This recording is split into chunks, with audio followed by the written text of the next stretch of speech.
That's really lame. هلا شباب، شلونكم؟ أنا نور الدين من فيلم ستيشن، واليوم حنطيكم رأيي بفيلم العيد لف ودوران. انت اسخف واحد قابلته في حياتي. عارف.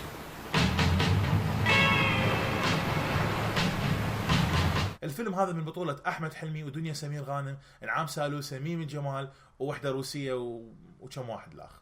كان عندي أمل بأحمد حلمي، أفلام السابقة كانت بها فكرة وتتقدم بإطار كوميدي لطيف، ما عدا فيلم السابق صنع في مصر ما حقق أي إيرادات وفيلم كان سيء.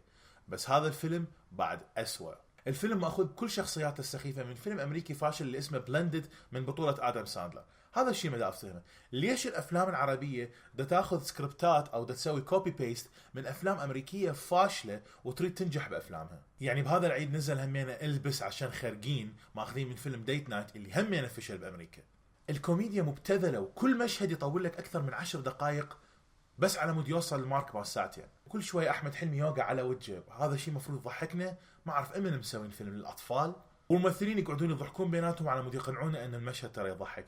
ما دا أفتهم، ماكو أي سكريبت، كل المشاهد ارتجال، قاعدين دا يسولفون بيناتهم. لو أنا قاعد متفرج على هذا الحائط الأبيض كانت ونست أكثر. دنيا سمير غانم كانت لطيفة بس أبدا ما حاولت تمثل، كأنه دا تقرأ من سكريبت، لا لا لا لا لا، كأنه روبوت. هذا الفيلم كان إجازة مدفوعة لأحمد حلمي على مود يقضي 20 يوم ما أدري 5 أيام بشرم الشيخ وإحنا دفعنا فلوسها. نتيجة الفيلم 3 من 10.